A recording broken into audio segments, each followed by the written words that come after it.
Estamos de vuelta domingo a las 8:45. Los panelistas conversamos ahora, discutimos en torno a los insumos que nos han dado tanto el Procurador de Derechos Humanos, quien ha recurrido por inconstitucional, según él, en contra de los decretos, de los acuerdos gubernativos del Ejecutivo de Alejandro Maldonado Aguirre, que establece salarios mínimos diferenciados para manufactura liviana en Estanzuela, Zacapa, en San Agustín, Alcazahuastlán y Guastatoya, El Progreso, y en Mazagua, Escuintla. Además, conversamos también con el exministro de Economía, Sergio de la Torre. Él pues fue impulsor de la primera iniciativa que tasaba incluso más bajos los salarios mínimos diferenciados en 1.500 quetzales, 1.250 de salario base y 250 de bonificación. En este caso llegan a 1.950 o 54. Adelante, señores, ustedes arrancan esta discusión.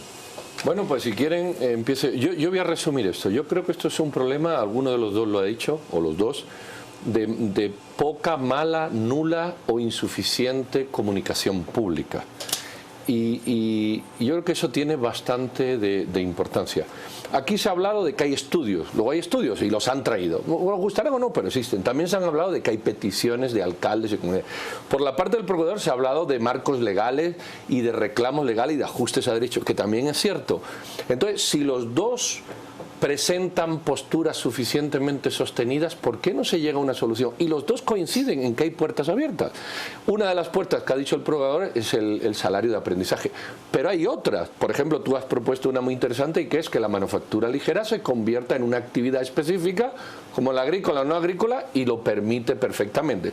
Entonces, para concluir, yo creo que si en vez de ajustarnos a una discusión polarizada, vemos que habiendo necesidades y propuestas se pueden congeniar con marcos legales y derechos para beneficiar a un grupo de gente, y que los dos de alguna manera ven esas puertas, pues la cuestión es posible. Lo que hay es que comunicarlo bien. El asunto, Pedro, es que esto no ha estado operado políticamente. Operado quiero decir, digamos, sí, cabildeado, discutido, sino el presidente de la República, un presidente de un periodo muy efímero, a las puertas de su salida, saca de la gaveta una iniciativa, no sabemos exactamente por qué la saca de la gaveta, dice que su secretario general se la ha llevado y lo convierte en acuerdos gubernativos. A mí me parece que en buena hora lo hace, porque nos fuerza a todos a discutir sobre este tema y a reparar sobre un asunto que es ineludible. Yo lo dije la semana pasada, yo estoy a favor del salario mínimo diferenciado como una opción, la única que veo en este camino. Quisiera encontrar otras, por favor, preséntenmelas, para generar empleo en una circunscripción específica, que nos obligue una acción del Ejecutivo a abrir esa discusión de la que está hablando Pedro y que hoy se presentó de buena manera, sí, a las 8:45, es saludable. Yo quisiera resaltar las palabras del procurador. Pedro dijo, alguien lo dijo, pero lo más importante, él dijo, hemos aprendido.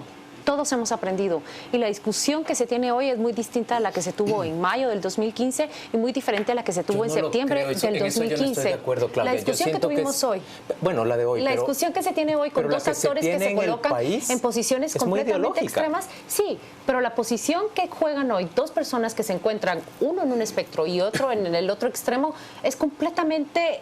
Tú llegas a la conclusión que se puede llegar a un acuerdo. De hecho, voy a decir algo que se va a entender mejor en el futuro que en este momento. La salida que Alejandro Maldonado Aguirre intentó darle a este dilema trata de hacer un consenso en lo que en su momento no cupo, y lo que la Corte dijo mejor se haría si se hace de esta manera. Cierto. Él trata de llegar a ese consenso y dice, sí, bueno, de acuerdo con esta Corte no son 1.500, pero sí son 1.900. Entonces está tratando de llegar a un punto de equilibrio y a un punto de encuentro.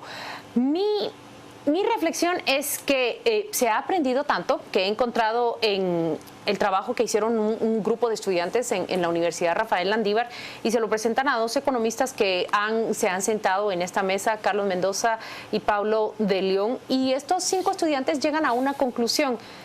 Tantas son las variables que hay que estudiar y que no se han presentado ni se han agotado, ni en la discusión política, pero tampoco en la discusión judicial, y es la necesidad de los municipios, pero también la necesidad y la capacidad del inversor. Y aquí no están hablando únicamente de que el inversor tiene que llegar a pagar las deudas o las facturas de un país y de la pobreza y de las injusticias. También está hablando de sus oportunidades. Son dos listados completamente distintos, porque los municipios que aparecen como los más pobres ciertamente no son en donde se pretende hacer esta inversión, excepto Mazagua, que presenta, digamos, una concordancia entre las dos variables, pero creo que es oportuno, como dice Juan Luis, le tocará a Jimmy Morales, evidentemente, continuar con esta discusión y definitivamente la discusión está madurando. O sea, llega él en un punto en donde no le toca discutir con dos extremos tan encontrados como antes. Yo quiero plantear 4 puntos. El primero son las formas en que nos presentan esta iniciativa, porque siempre nos han dicho que viene de los alcaldes la petición, pero los alcaldes, según se entiende, lo que manifestaron fue la pobreza y el subdesarrollo que hay en sus comunidades y la falta de oportunidades de trabajo. Más bien fue desde el gobierno central donde se le da forma, y lo que nos presentaba Armando de la Torre de mostrarnos, Sergio, de mostrarnos la maqueta que ya tienen hecha, de hablar con inversionistas coreanos, de hablar de 10,000 empleos, de $100 millones. ¿Cuándo se ha visto que una petición de comunidades se transforma tan diligentemente en una propuesta tan elaborada, tan numérica y con inversionistas ya tan pactados?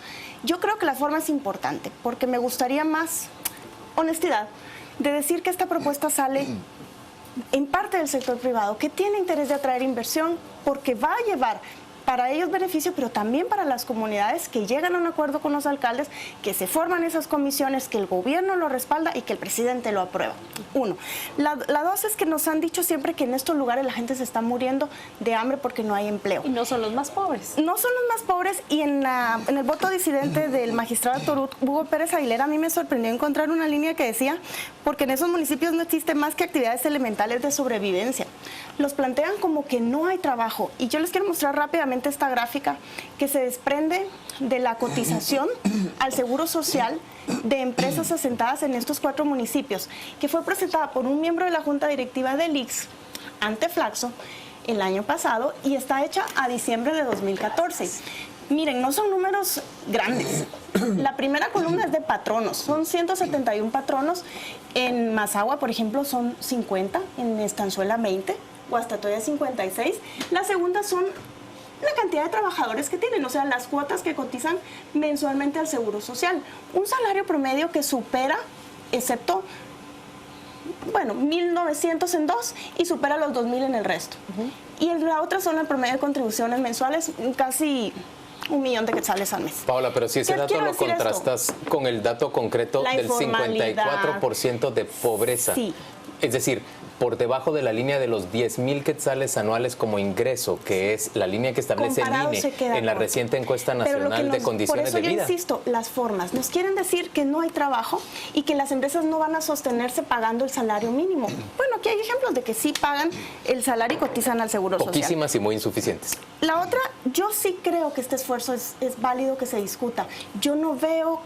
O sea, lo que nos dice Sergio Latorre tiene validez, necesita promoverse ahí el empleo.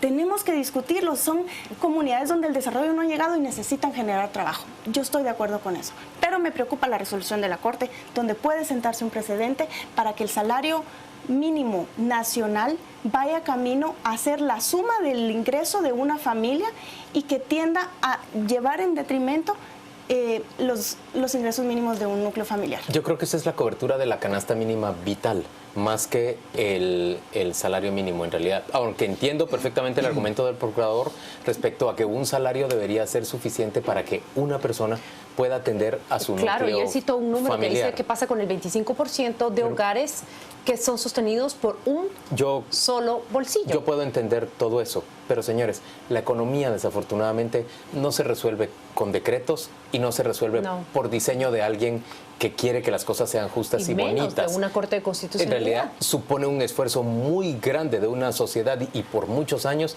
y yo veo en esta posibilidad de llevar empleo a esos 4 municipios, pues en realidad un esfuerzo más que tendrá que ser sumado a una gran cantidad de acciones para buscar mayor prosperidad en el país. Que vayan en disminución de esos quizá, Paola, es momento de que los guatemaltecos discutamos aquí, a mí línchenme si quieren, pero tendríamos que discutir si somos competitivos en términos de salario mínimo a nivel regional y si nuestro nivel de productividad como trabajadores que cobran salario mínimo es semejante al resto de la región. Pero entonces discutamos el salario, no lo volvamos constitucional, que sea la suma de estos ingresos, porque entonces estamos llevando saltándonos toda esta discusión. Y la idea de Juan Luis cuando dice, línchenme si quieren, pero imagínense ustedes que México llegó a legislar sobre salarios diferenciados por asuntos mucho más críticos que los que estamos tocando acá, por la capacidad profesional y la no profesional.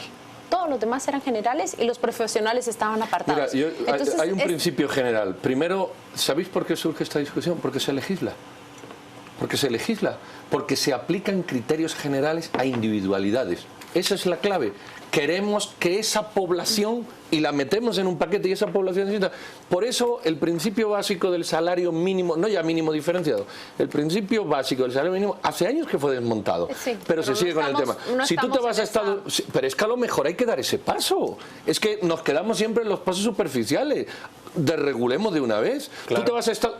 Escucha. Y condenamos a miles de trabajadores a ganar 20 quetzales Ese es al un día. resultado, Juan Luis, que tú estás extrapolando porque te lo inventas. Vamos a ver. Si hay países en el mundo que no tienen salario mínimo y aquí nos estamos partiendo la cara con una discusión del... Espera, voy a terminar el argumento. Que hay una... Y aquí nos estamos partiendo la cara. ¿Por qué salario fijamos? ¿Por qué? ¿Cuándo? ¿Y en qué lo sustentamos? Queriendo colectivizar un grupo, cuando las individualidades son las que responden, ustedes lo han dicho, familias monoparentales, familias que trabajan los 5, pues entonces hay que aplicar otro criterio y entonces el salario mínimo hay que pagarlo.